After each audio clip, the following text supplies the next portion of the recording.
If I can even set the stage for where I'm at in this moment in my life in these later years of high school, is I have all these experiences as a young boy with, sexual abuse. And honestly, at that point in my life, I had never even thought about it that super intensely. I had a dysfunctional home where the normal attitude was anger. Parents got divorced. I was an athlete. I was addicted to drugs out of my own ambition, not just a physiological response to the drugs I was doing. I wanted something from them. I wanted them to satisfy me in some way, shape, or form. And so I'm this loner druggie who has all this baggage, but with a deep question in my heart: where can I be satisfied?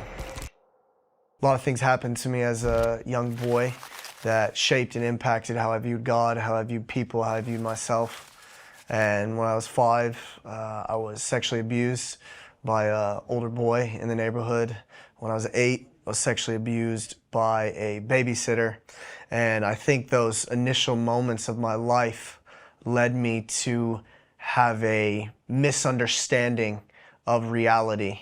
And when someone takes from you like that, as they, did to me, maybe they knew, maybe they didn't know what they were doing. When someone takes from you like that, somehow you might end up being that person that takes one day, and it's your natural gravity. Also, my family life, my family dynamics at home were not the best. I honor, respect my parents massively. They did a lot for me. But they got divorced when I was 12, 13. Pretty bad divorce. They did not like each other, and it was pretty obvious and evident that they did not like each other. And so as a young man, a lot of brokenness. Most of my emotional baggage, or even conversations, real, honest, raw conversations that you would have with family members and friends, all of that was centered around anger. And so I never had a context in which I lived without intense anger, both looking at people with anger, or people talking to me or looking at me with this intense anger. And I remember I'd have these experiences with my brother. I love my brother now. He's a close friend now. But I don't think growing up ever had any emotionally joyful experience outside of an event or something provided for us. If we were together, it was anger. If we were together, it was competition. It was this, violence with each other. And so I had a pretty dysfunctional childhood in many ways, shapes and forms. I was an athlete though, so I was able to mask it because sports was a good outlet that was provided to me so that I could, emotionally connect with something else, take out my anger and my frustration somewhere else. But when I entered high school, I was a short kid, probably about 5'1", 5'2", and so my ability in sports subsided, so I had to find another avenue. And for me, I was a very existential kid, and what I mean by that, I was always thinking deeply. I was always, why am I here? Why am I existing on this planet? And there was always this gaping, massive hole inside my heart where I was longing to be satisfied. I always knew I was made for joy. I always knew I was made for some sort of happiness. I don't want to sound like some, fluffy Christian, but I knew there was something of reality that was going to provide satisfaction for me. And so when I was in high school, I was the kid that was super against drugs. I made fun of everybody for it that I knew was already doing it. But my sophomore year of high school, I began to smoke weed, and that just led to me being sort of a fiend in many ways. I have a personality that is very aggressive, in the sense that if I'm doing something, I'm giving my full self to it. Like my whole being is invested into it. And so as I began to have these experiences with drugs, from marijuana to pills to cocaine to go down the list, I probably did. As a matter of fact, there was a time that I got grounded because I got caught for some of the drugs I was doing. I got grounded, and I would go to Walgreens and I would steal cough syrup. I would go anywhere I could possibly go to find some sort of high, whether that be markers or cough syrup at the store. I would do it. I got chased out of a store by a clerk for thieving, whatever you want to say, stealing. I would go down to the same Walgreens almost every time I got grounded, and I would do the exact same thing. So I was really into it. And the whole desire was not just for a feeling, it was for satisfaction. I know that sounds cliche, but for me, it was this most real thing. After every high I ever did, every high, I thought it was going to provide for me something that was going to satisfy me completely. I was going to have some experience, some revelation of something that would transform me and bring me into reality that would allow me to know I was living the purpose that I had been made for. And although I'd grown up in a Christian context, meaning, I went to church every so often, heard all the Sunday school messages, I never personally connected that God would be the place, that Jesus Christ would be the place where I would find that satisfaction. And so after every high, after every sexual experience I ever had as a high schooler, I would always say to myself, that's all it was. That's all this is. And it would lead me to go, okay, well, I got to go to the next thing then, because it's got to be somewhere. And I remember I would even ask myself, because I had this kind of inner wrestle with what I was doing. I knew it was wrong, but I wanted to continue to justify it in some way, shape, or form. So throughout high school, I'd be sitting there, I'd be about to smoke or something like that, and I would honestly, consciously ask God, I think this is okay. Are you okay with this? I think you are. And I don't know why, but this loud, reverberating no would shout in my heart and in my mind. And I'm not saying God spoke to me in those moments, but there was something of that conviction from the Holy Spirit that even in those moments was proving himself to me. I would have experiences like that. And at the same time, I was also a bit of a loner. And what I mean by that is, it's not that I was bullied, or we all have those types of experiences, obviously, but I kind of had friends that were more in the popular category, and then I also had friends that weren't. I had friends that were athletes, and I never fully fit in because I was always feeling like what I was doing was fake, that I was putting a mask on, and I certainly knew that everybody else I was around was putting on the mask. And so if I can even set the stage for where I'm at in this moment in my life in these later years of high school, is I have all these experiences as a young boy with, sexual abuse. And honestly, at that point in my life, I had never even thought about it that super intensely.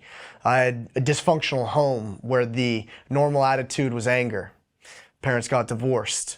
I was an athlete. I was addicted to drugs out of my own ambition, not just a physiological response to the drugs I was doing. I wanted something from them. I wanted them to satisfy me in some way, shape, or form. And so I'm this loner druggie who has all this baggage, but with a deep question in my heart, where can I be satisfied?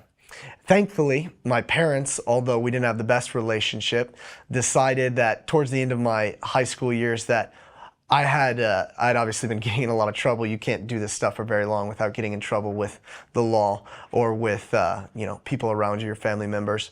And so my parents basically said, we're going to kick you out of the house, or you can go do a missions Christian training school called YWAM in New Zealand. And I had no clue what a missionary was. As a matter of fact, I thought a missionary was someone who built houses on beaches for poor people. No clue why I thought that, but that's what I thought. And so my assumption was, if I go and fake it after high school for 6 months, my parents are going to get off my back. I'm going to come back. I'm going to do exactly whatever I want to do. I had a girlfriend at the time. I had a job. I had all these things going for me. And the interesting thing is, for some reason in my heart, I had a very weird sense that my life was about to be transformed after high school. I wanted to be a Marine. I don't know why, I wanted to be a Marine. I loved the University of Florida. I wanted to go to the University of Florida. But as high school went on, all of those things put to the wayside. Well, everybody's excited about going to the university or going to do whatever they wanted to do. I was a blank canvas of a person. I had no ambition other than I have to know why I'm on this planet, and then I'm going to figure out what I'm going to do. And so in the midst of all of the chaos of my family wanting to kick me out of the house or send me this thing, I had some sense in which I knew my life was about to change after high school, and the Lord orchestrated miraculously a scenario for all of this to take place. I got fully funded to go to New Zealand, so I'm about to head there about 3 weeks before I'm supposed to head to this Christian program. I wasn't even a Christian. Not even a context for what it truly meant to be a believer. I'm just going because New Zealand is where Lord of the Rings is filmed, and it's cool there, and I'm going to be able to go bungee jump and fake it. And July 4th night, July 5th morning, my friends and I are out, and we are doing delinquent-like activities. We are breaking into cars, breaking into garages. We're doing all sorts of stuff. We're stealing things, and I stole a phone at the time that was worth $500. And it's about 3 a.m. We're in a street, we're in a cul-de-sac, one-way street, no way out, no exits. And all of a sudden, no sirens, no lights, 3 cop cars roll up down this cul-de-sac, and I'm sitting there like, oh my goodness. And this was a striking moment for me because oftentimes, and I think this is an allegory for salvation almost, is you don't realize how much danger you're actually in until you're in the situation, and then you want to be free. And I had never wanted to be more free than when I saw those cops get out of that car with tasers put up, hands on the dash, and I'm sitting in the back of a cop car 3 weeks before I'm supposed to go to this Christian program. 3 weeks before I feel like my life is going to change in some way, shape, or form.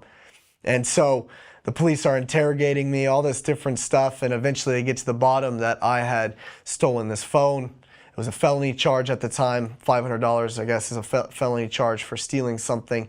And so for some reason, I have no clue why this happened, other than we had a minor with us that was with us at the time. They called the guy's parents, the minor's parents. They told him to come pick us up. Came, picked us up. He happened to be my neighbor, and so he drops me off at my house. I don't tell my parents. And so 3 days go by. I'm thinking the cops, they told me they were going to come arrest me, detain me in about 3 days, and 2 weeks go by. Nothing happens. I think I'm scot-free. I'm on a date with my girlfriend, look at my phone at the end of the day, and I have about 75 missed calls from my parents, about 150 text messages. And so I know exactly what happened. I call them, they're going nuts, man. I didn't even tell them that I had gotten arrested. I didn't want to tell them. I'm just going to play it, see what happens. And so as this happens, the cop comes that night. My dad somehow convinces the police officer. He literally tells him these words: my son is going to a Christian program in New Zealand. It would be far better for him to be there than in a jail cell. Can you let him go to this, and he will turn himself in when he comes back? And I kid you not, the police officer said, sure. The police officer left, and I'm allowed to go to New Zealand. That didn't solve my problem of being arrested. That actually happened because, this is a little side note, the police officers were, that neighborhood had been robbed, and so the police officers were trying to see if we were the ones that were robbing the neighborhood. So they wanted to come and see my house, see if I had any different things going on. I think they assumed that I wasn't the people that was doing this. And so my mom's a firefighter, and she's friends with one of the police officers that arrested me, and I found out 3 days before I leave for New Zealand that the police officers had caught the men who were robbing that neighborhood continually, and that they were not going to arrest me even when I came back. They were not going to detain me or press charges in any way, shape, or form, which shook me. And it shook me even more later when I actually became a believer and realized what God had done. And even a funny little side note of it is the people that were robbing the neighborhood were classmates of mine. And so this idea that, I know this sounds controversial maybe, but the idea that God would protect me, even at the cost of, someone else being caught. I mean, that shocked me. If that didn't happen, then I'm probably not sitting here before you. I'm not a part of the ministry I'm a part of. And so I go to New Zealand. I'm there, I'm on the flight, I'm listening to my rap music, I'm listening to Odd Future, and by all means, right, you gotta understand, I cuss like a sailor. Like I said, addicted to drugs. I have a girlfriend. I'm doing all this stuff with sexual experiences with her as well. And so I'm doing all this stuff. When I get to New Zealand, the first night, a man sits me down. This is before the program even started. His name was Jordan Matheson. He sat me down, and he could tell I was not a believer. And so he sat me down, and he shared the gospel with me. And this isn't the profound encounter that I had. But in that moment, I went and got in my room, got on my knees, and I said to Jesus, if you are who you say you are, I'll follow you. And for me, those words still ring so violently in my heart because I didn't have this experience where God came to me in my depression or my anxiety. He sent me halfway around the world to isolate me from my context that I was in, just so he could have one man share the gospel with me and me say those words, Jesus, if you are who you say you are, I'll follow you. The day after, with no context for needing to break up with my old life, no idea that I need to get rid of all the sin in my life, I called my girlfriend. I said, hey, we're done. And she goes, I knew this would happen. And I go, thank you, prophet, and hung up. And I immediately stopped cussing. I don't know why I stopped cussing. I just did. It was my assumption.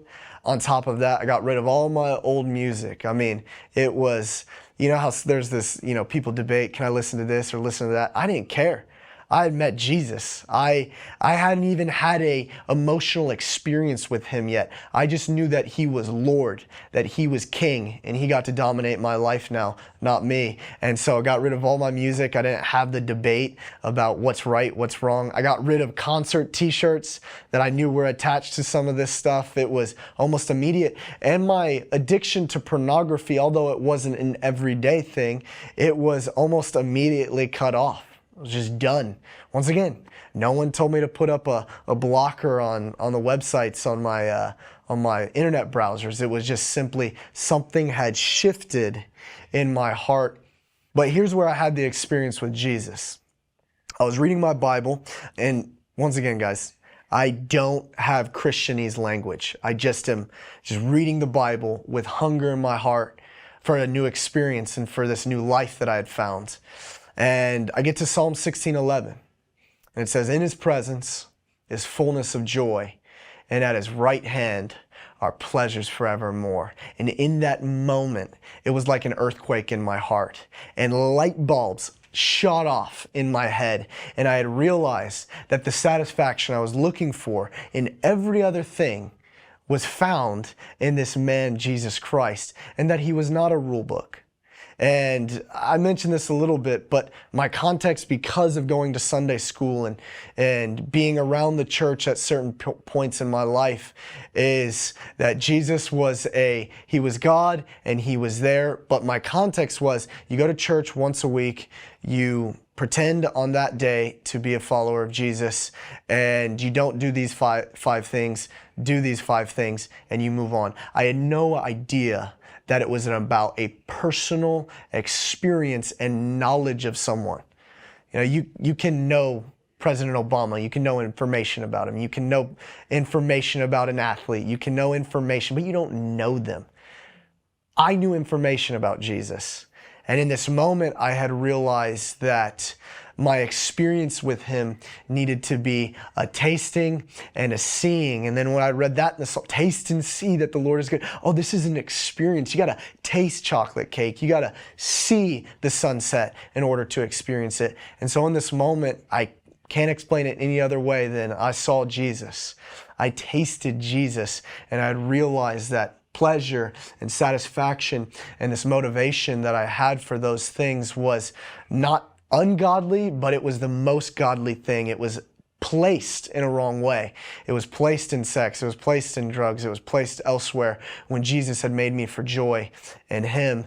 And from that place, since I was a part of this now missions organization getting trained, I decided, why not devote myself to the greatest thing, not only knowing Jesus, but calling other people to know him. And I remember in my early years in New Zealand, I heard a story about a man named Count Zinzendorf.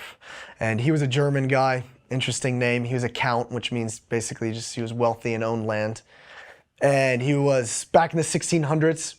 As a young man, he went around to see all the famous art around Europe, and he got to one painting in a certain place, and the name of the painting was Ecce Homo. In Latin, it means behold the man. And in the painting, it's a painting of Jesus. You can look it up right now if you wanted to. It's a painting of Jesus. You got a crown of thorns, blood running down his face. And at the bottom it says, "This is what I've done for you. What will you do for me?" And I was struck in that moment. And it's not that I knew I was going to be some preacher with a ministry like YWAM or Circuit Riders, but it was this idea that if Jesus went to the cross for me, how could I not give absolutely every fiber of my being to him? Leonard Ravenhill, a preacher, says this. He says, "Is what you're living for worth Christ dying for?" And for me, I just knew in those early years of following Jesus that I couldn't play it safe, that I couldn't be comfortable. And those things were oftentimes the things that I saw other people around me pursuing, and they were adding Jesus to their life. I don't want to add Jesus to my life. He had completely redirected me. And even before I go on to even talk about more about how I entered to ministry, I just have to say that I can't take claim to having any part of like my testimony. I don't know what it is. Sometimes I feel like with testimonies, there can be some claim I have on it. I have no claim. I was arrested 3 weeks before I became a Christian. God pulled me out of that situation miraculously. Other people got arrested in my place. What a gospel story that is. I went to New Zealand. I don't know how I ended up in New Zealand of all places. I had the perfect experience with the most amazing leaders there. I can't have any claim on this. And so even my walking into ministry isn't something that I claim to make some amazing decision and to start to pursue Jesus in ministry and the preaching of the gospel and ministering to a young generation of university students and high school students. I feel like it's all a sovereign act of grace for Jesus to place me where I am. And so I'm with Circuit Riders now, which is a ministry based in Huntington Beach, California, reaching university students and high schools. And our whole goal is to call the generation to know Jesus, number one, but to partake in the Great Commission, and that you get one life and I get one life. We all get one life. And so use it to the utmost for Jesus Christ and his glory. So it's my story. Now, Derek, I want to take it back really quick, just a little bit. Of course. When you came back from New Zealand, you left one way, yeah, and you came a whole different way. Talk to me about your reaction of your parents, your friends. Like, what did that look like when you came back? You wanted to get controversial here. It's funny, a lot of the reaction of people when I decided that I was going to become minister or a missionary or whatever you want to say was interesting, because the reaction was actually the opposite of what I would have expected. I mean, I was this drug addict, but then now a lot of people around me were basically, you're not going to have a nice 401k, your bank account's not going to be big, what about your future kids? You can't go to that place, you can't do this, it's not safe. And honestly, a lot of the reaction was worse than me being a drug addict. And so when I came back, it was definitely a journey. You remember how I said my context of my relationship with my family was mostly centered around anger and the emotion of anger.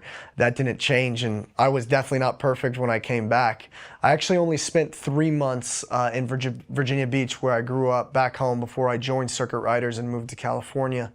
And so one of the interesting things was I was always trying to preach the gospel to my family, and I was always trying, this is the true gospel. This is what the scripture's really about. It's about knowing God and having this experience. And I did not do it right. I was way too intense at times, saying things I shouldn't have said. I actually had an experience where I got into it with a friend, and this friend ended up punching me in the face, literally punched me square in the face, and then took the drink I had in my hand and chucked it out the window of a car. And we just kept going, having this conversation and getting into it. And so it was an interesting reaction. But what I'll say is this, is that most of the people that I was around in that season are now following the Lord.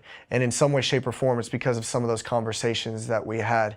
And so the Lord redirected my life from New Zealand to America specifically because of his sovereign ways. I mean, once again, I don't have any claim to, I decided to be in Circuit Riders. I decided to move to California. I actually wanted to go back to New Zealand. And the base I was at, the missions base I was at, was going to, train me to plant bases in the Middle East and all these different things. And I was excited to go back and lead and all this different stuff. But then the New Zealand government sent my visa back and said, you need more ministry experience. In my ministry experience, I needed to work for a church or for another missions organization or whatever. And so my leaders in New Zealand sent me to Circuit Riders, where I met my wife. And so God used a girl to keep me in America and work with Circuit Riders. And so that's how I ended up where I am now. Now, Derek, for people watching your testimony right now who want to do missionary work, who have a hunger to go out to the nations and are ready to go, and maybe they don't know, what step to take, and they're seeing Circuit Riders and they're like, man, I want to be a part of this. I just want to go. What can you say to those people, no matter what their age is? Like, what can you say to those watching right now your testimony? Most important thing that you have to realize when you're deciding what to do with your life, and if you're interested in missions or being involved in ministry, is the Great Commission. The final words of Jesus Christ are binding on us and are binding on the church of today, which is to go into all the world, make disciples of all nations, and preach the gospel. And so you're first off, before you decide on whatever you want to do and whatever step you want to take, you have to ask yourself, am I extremely passionate about this? Passion is the most important thing in our generation, and your passion has to sustain itself in the God-given vision given in scriptures, given in Matthew 28, go into all the world. You can be passionate about a burrito one day. You can be passionate about your football team one day. You can be passionate about missions one day, but does your passion continue? That's the first thing. The next step is get around people that you want to be like. Get around a ministry that inspires you to missions or to ministry. Get around a furnace of people and catch fire with them and move in that direction that they're moving into. If you isolate yourself and have these dreams and this vision and this goal, it'll never come to be, because oftentimes God will bring people into your life to catapult you forward into your calling and into the destiny that God has for you. So those are my two things. You got to be passionate about it. It's got to be sustained, and you got to be around a furnace of people that are going in the direction that you want to go. Derek, who is Jesus to you?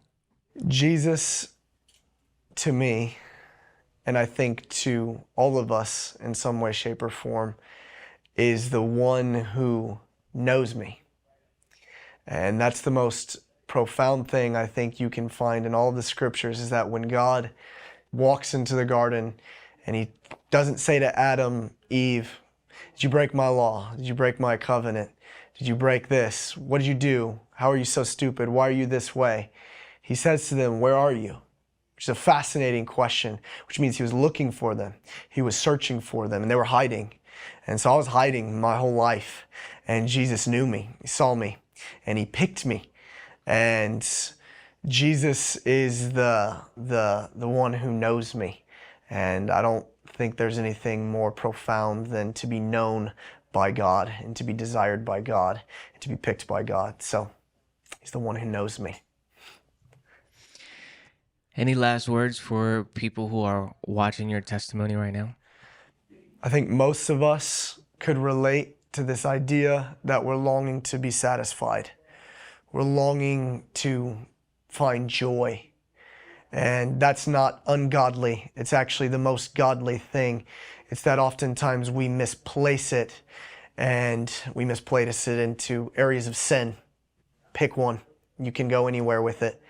And so I believe that if you're watching this and you don't know Jesus, or you don't know how to articulate your testimony or what God's done in your life, it probably in some way, shape, or form starts with you being unsatisfied in the world and God coming and wanting to satisfy you through his son, Jesus Christ, by giving you a relationship with him that's experiential and filled with truth, and a dynamic relationship with the Holy Spirit and his love and every attribute that God has, you get to experience in this relationship. And so he wants to satisfy you with the truth of who his son is, Jesus.